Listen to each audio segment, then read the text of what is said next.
तो देखिए मौके से पल पल का अपडेट आप तक पहुंचा रहे हैं हमारे सहयोगी ग्राउंड जीरो पर भी मौजूद हैं। जतिन ने जायजा लिया, बातचीत भी करने की स्टूडेंट से कोशिश की है। उनका गुस्सा फूटता साफ तौर पर दिखाई दे रहा है, नाराजगी व्यक्त कर रहे हैं और कह रहे हैं कि कड़ी से कड़ी कार्रवाई होनी चाहिए, उसके बाद ही वो अपना प्रोटेस्ट खत्म करेंगे। देखिए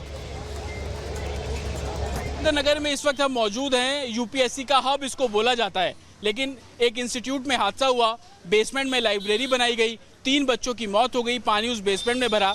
लेकिन इस पूरे राजेंद्र नगर की बात करें तो तकरीबन सैकड़ों ऐसी लाइब्रेरी हैं जो कि अलग अलग बेसमेंट में चल रही हैं। ये तस्वीरें आप देखेंगे, तमाम आपको यूपीएससी एस्पिरेंट्स के जो हब है वो यहाँ पर नजर आ जाएगा। इंस्टीट्यूट यहाँ पर है। जब हम यहाँ पहुंचे और जांचने की कोशिश की, बच्चों से बात करने की कोशिश की कि किस तरीके से लाइब्रेरी का कल्चर बेसमेंट में इस पूरे राजेंद्र नगर में चल रहा है, तो कुछ स्टूडेंट्स हमें मिले, उनसे हम बात करेंगे। कितनी लाइब्रेरी होंगी इस राजेंद्र नगर में जो बेसमेंट में चल रही है? इस गोल चक्कर पे कम से कम 50 लाइब्रेरी हैं। गोल चक्कर है ओल्ड राजेंद्र नगर का, सब जानते हैं। 50 लाइब्रेरी हैं। किसी की भी फीस 2500 से कम नहीं है। 2500 रुपए 24 आवर एक महीने के हैं यहाँ पर मोस्टली सारी। आप वो पीछे कोचिंग सेंटर देख रहे हो, उसकी एंट्री देख लो आप। ऊपर तक कोचिंग है, इतनी सी एंट्री होती है इनमें। अब एक कोचिंग सेंटर में 800 ऐसे बच्चे बैठते हैं एक क्लास में। बड़ी क्लासें होती हैं। कुछ हो गया मान लो, कैसे निकलेंगे बच्चे? अभी थोड़े दिन पहले अर्थक्वेक आया था ना, दिल्ली में अर्थक्वेक आया था। 800 बच्चे बैठे थे हमारी क्लास में। भागे, निकलने की जगह नहीं मिली। हम तो कोने में फंसे रह गए। 10-15 मिनट हो गई, मेरे को गया अर्थक्वेक, या तो मर जाएंगे यहीं फंसे रहेंगे। बाहर से जितना खूबसूरत दिखता है, अंदर से एक जेल के बराबर। ये एक एंट्री है, इतनी सी एंट्री है, आप देख लो, ये दिख रही है आपको। इसमें से निकलेंगे 800 बच्चे और 4 फ्लोर हैं सब में, यहीं से निकलेंगे और कोई एंट्री नहीं है। क्या ये पूरे राजेंद्र नगर में ये लाइब्रेरी कल्चर है? ज्यादातर लाइब्रेरी इसी तरीके से बेसमेंट में है? सब ऐसी बेसमेंट में, क्योंकि सस्ता पड़ता है इन लोगों को। और दूसरा काम ये क्या करते हैं, जो बड़ी कोचिंग माफिया हैं, ओपन एरिया में ऑफिस बना देंगे और गलियों में जाके बनाएंगे क्लासरूम्स। वहाँ पे एक सीढ़ियाँ होती है 4th फ्लोर 5th फ्लोर पे, और वही रास्ता है, वही निकलने का। और ये लाइब्रेरी की बात नहीं है, पीजीओ का यही हाल है।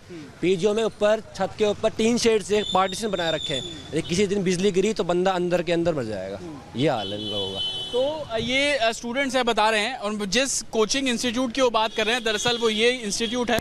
तस्वीरें हम आपको नज़दीक से दिखाने की कोशिश करेंगे।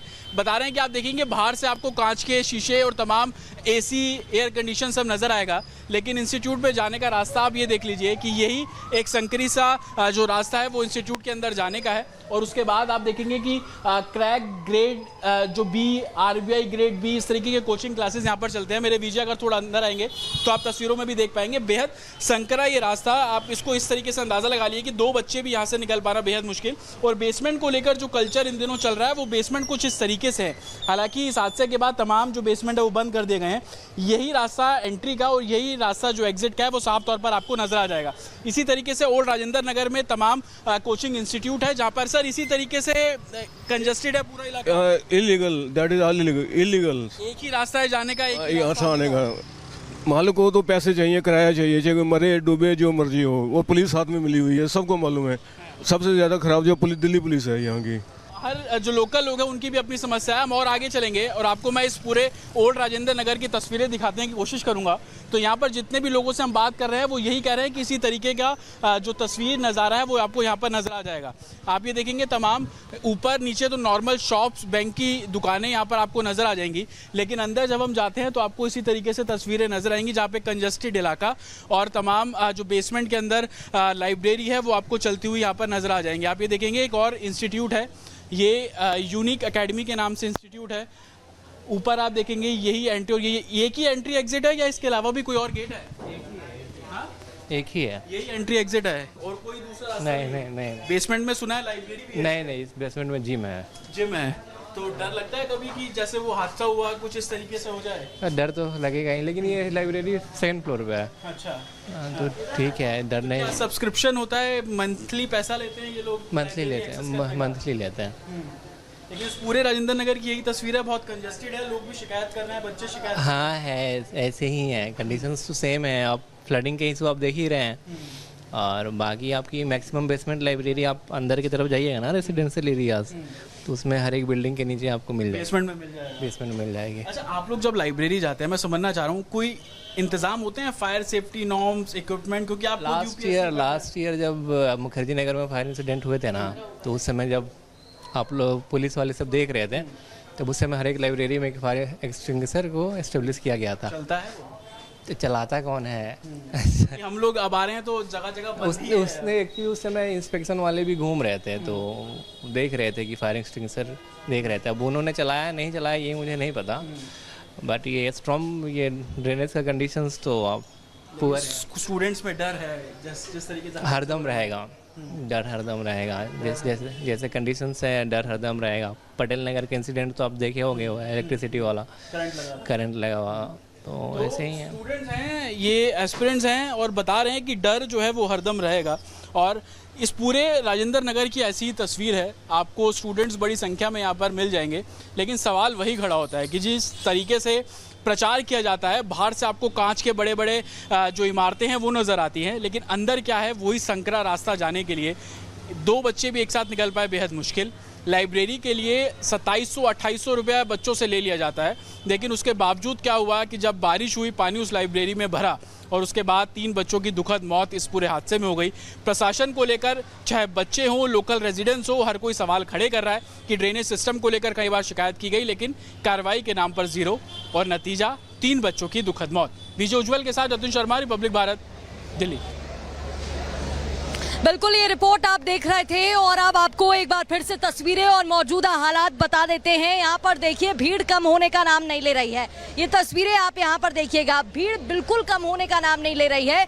दूसरी ओर आप देखेंगे तो गाड़ियाँ नजर आ रही हैं, एमसीडी की गाड़ियाँ हैं। तो वहीं ये पंकज तस्वीरें जरा दिखाइएगा, कूड़ा गाड़ी भी मौके पर पहुंच गई और इसी को तो लेकर बच्चे बार बार सवाल उठा रहे हैं कि जब जरूरत होती थी, जब इतनी बार शिकायत की गई तब तो कोई आया नहीं। हम यहाँ पढ़ने आते हैं, अगर हम इन्हीं सब में जुट जाएंगे तो फिर पढ़ाई कब होगी? ये तस्वीरें जरा देखिएगा, शहरी विकास कोष ये जो कूड़ा गाड़ी है वो मौके पर दिखाई दे रही है। म्यूनिसिपल कॉर्पोरेशन की गाड़ियां हैं, एमसीडी की 4 गाड़ियां मौके पर हैं, दमकल की गाड़ियां हैं, पुलिस की टीम है, रैपिड एक्शन फोर्स है मौके पर और उनका कहना है कि भीड़ को कंट्रोल करने के लिए वो वहां पर डटे हुए हैं। 3 स्टूडेंट्स की डूबने से मौत हुई, एनडीआरएफ को फिर बुलाया गया था। आप ये तस्वीरें जरा देखिएगा, यहाँ पर अगर कल रात की बात करें, देर शाम की बात करें तो कई फीट पानी भरा हुआ था, घुटनों से नीचे पानी था, उसको भी निकाला गया, पानी को रिमूव किया गया।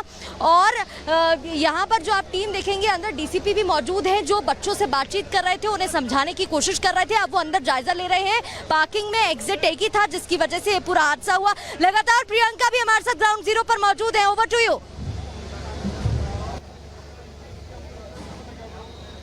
बिल्कुल देखिए हमारे साथ आई विटनेस है, आई विटनेस मेरे साथ है और इनसे मैं बात करूंगी। देखिए ये क्या दिखा रहा है, आपका नाम क्या? विष्णु।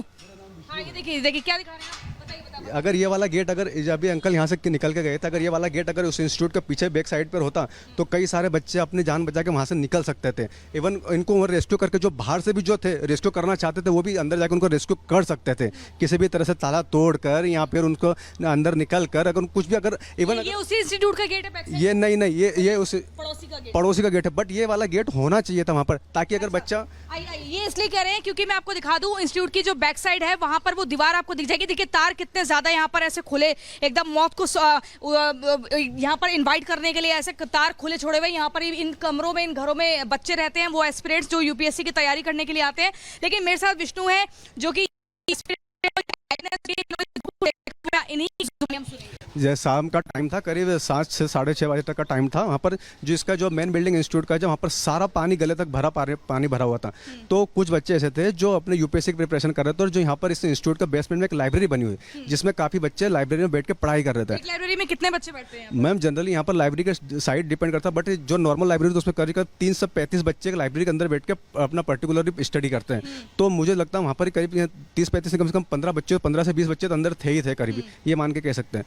तो जहाँ पानी का लेवल इसके मेन बिल्डिंग के सामने जब पानी का लेवल इंक्रीज हो रहा था तो वहाँ पर लैक ऑफ रिस्पॉन्सिबिलिटी अवेयरनेस की वजह से बच्चों को टाइम पे इन्फॉर्म नहीं किया गया कि साहब आप अपना स्टडी बंद करके आप अपने अपने रूम पर जाइए, क्योंकि यहाँ पानी का क्या कोई गार्ड नहीं था? और इस बीच एक और बड़ी खबर का रुख कर लेते हैं, जहां महापौर शैली ओबरॉय का बयान सामने आया और उन्होंने कहा है कि एनओसी का गलत इस्तेमाल किया गया है। जो एनओसी एनओसी दी गई थी उसका गलत इस्तेमाल हुआ, जिसकी वजह से ये पूरी घटना हुई है, दुर्घटना जिसमें 3 छात्रों की जान चली जाती है। शैली ओबरॉय का कहना है एनओसी जो दी गई थी उसका गलत इस्तेमाल किया गया है, क्योंकि यहाँ पर कोई व्यवस्था ही नहीं थी, यहाँ पर सुरक्षा के कोई इंतजामात नहीं थे, नॉर्म्स का पालन नहीं किया जाता है, एग्जिट गेट एक ही था। ये भी बताया गया कि 2 से 3 मिनट में तो करीब 12 फीट पानी भर गया था, तो जरा सोचिए बच्चों को निकलने की जगह कहाँ से मिलेगी। अंदर फिलहाल डीसीपी भी मौजूद है, ऑन स्पॉट की मैं जानकारी दे रही हूँ और वो जानकारी जुटा रहे हैं, बातचीत कर रहे हैं, जायजा ले रहे हैं, उससे पहले बच्चों से बातचीत भी कर रहे थे। इधर शैली ओबरॉय ने क्या कुछ कहा है, महापौर का क्या कुछ कहना था, सुनिए जरा। को बताना चाहती हूँ इस बिल्डिंग के बारे में। ये जो बिल्डिंग है इसका जो कंप्लीशन सर्टिफिकेट 2021 में मिला था और साफ साफ यहाँ लिखा है कि बेसमेंट में पार्किंग यूज और स्टोरेज के लिए और कार लिफ्ट के लिए यूज होगा।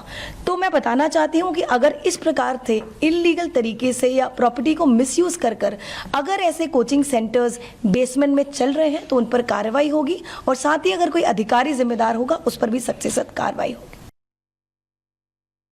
तो शैली ओबरॉय को आप यहां पर सुन रहे थे, एमसी मेयर, जहां पर वो साफ तौर पर कहती हुई नजर आ रही हैं कि कार्रवाई की जाएगी जिन्होंने भी अनियमितता यहां पर बरती है। और साथ ही आईएएस कोचिंग सेंटर जहां पर ये चल रहा था, बेसमेंट में पानी भरता है, 3 बच्चों की